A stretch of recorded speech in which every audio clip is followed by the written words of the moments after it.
China is right at the epicenter of all of that's going wrong for us at the moment. And I think the important thing is to recognize they pose a significant and daily threat to the way we live our lives. But we can't turn a blind eye. So what do we do with our economic policy? How do we respond to China? If China finds it impossible to sell to America, maybe they'll try to send more of their goods to the UK.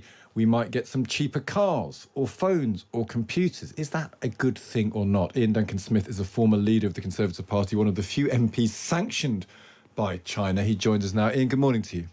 Good morning. Is Trump, just first principles here, Iain, is Trump right to go after China with tariffs, do you think?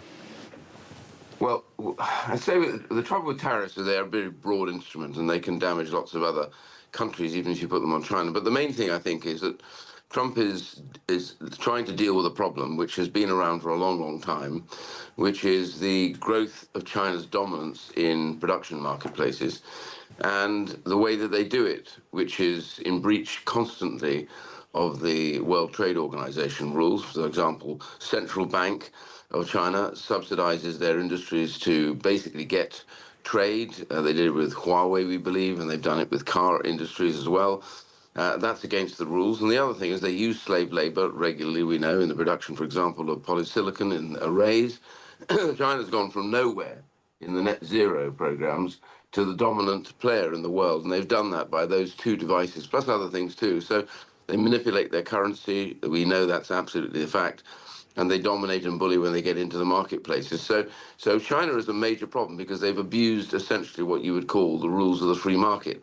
And they do so because countries don't want to stand up to them, because in their desperation for cheap products, we've turned a blind eye when we never would have done if other countries, developed countries, democracies were doing this. We would have come down on them. But with China, they've got away with it, and so they go on doing it. So I can understand the frustration, because most of the money that the US has borrowed, and they can borrow huge sums because dollar is the currency of the world in a way, but that means that most of the money they've borrowed has not gone into production or boosting their industry. It's gone mostly into consumer purchase, which has been a pretty negative process for America and for us, I'm afraid. Western Europe's in the same boat.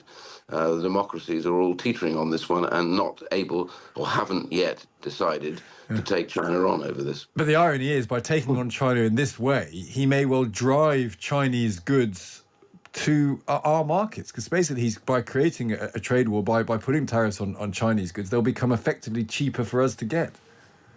Well, there are two ways to look at this. The first is I'm always considered myself to be a free trader, so I'm not desperately keen to put significant tariffs on for any length of time. The one thing that I think this is all about, and I don't get inside President Trump's head, but my suspicion with him is that he's transactional over this, and that what he's trying to do is to force China and some of the others who have been abusing this process basically to come to the table and deal with the concerns that the US have. And the truth is, we have them here too. I've had this debate recently with the government where we, in the Lords, had amended the bill to say we should not take any product that has any slave labor in it. The government voted against that. And the reason for that is quite clear, because they are worried that that would increase the cost of their plans for net zero. And so we've now gone into a peculiar position in the West where we turn a blind eye to the kind of abuses we fought the Second World War against. But instead now we think it's more important to get the trade. And I think there is a balance here, and we're way past that balance right now. Should we put impose? We just had Lisa Nandy on the programme saying she doesn't think the government should impose protection on cheap Chinese goods. There's Chinese cars, Chinese steel. Maybe Chinese steel is a better example. If the market is flooded with Chinese steel because it can't sell to America anymore, should this government impose restrictions, effectively impose limits on the amount of Chinese steel that can come into this country? I think there is a good argument for this. The reality is that China has played a very clever game in essentially taking over parts of our steel industry and then slowly saying that they're no longer viable. We know that they want to move the last remaining elements of our steel industry to China itself, and all we'll get here is slab steel, which is steel made in China, that is then imported here. We won't have the very high quality steel that is vital. And if we're now talking about the threats from those autocracies, China is key to this. They've supported Russia throughout their invasion of Ukraine. Without Chinese support over the purchasing of their gas and oil, Russia could not have maintained this war.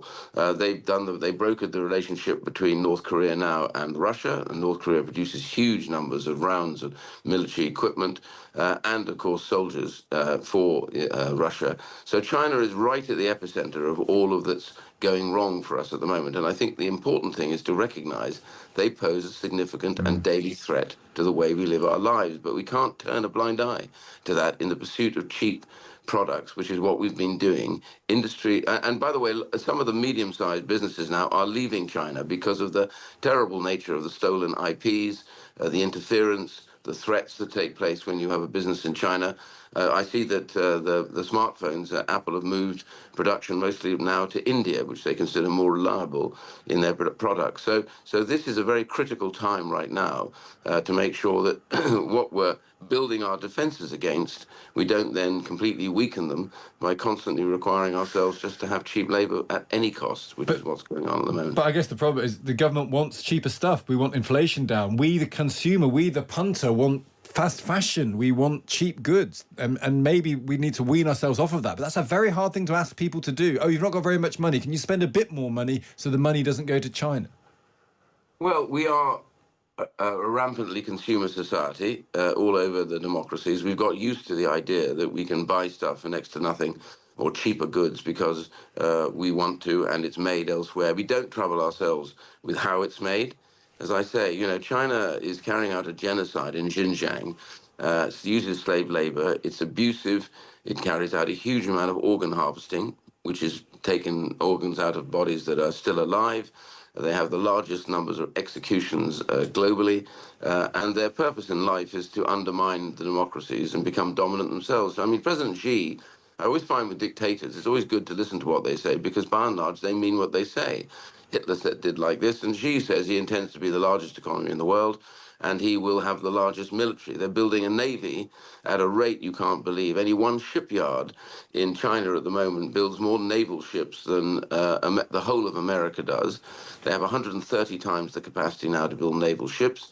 If they completely dismast our whole capability to have industry in the West, then they are dominant and they will do as they please. And I don't want to be dominated by a brutal regime that thinks that if you are not what they want you to be, then you are not worth being alive. And that is basically what goes through China. So I think British consumers and other Western consumers are beginning to wake up to the fact that China is a threat. And if they are a threat, what you don't do is feed the threat.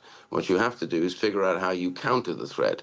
The government has talked about bringing industry back because of our defense requirements now against such totalitarian states as China. We won't be able to do that if our industry has been taken by them, such as steel.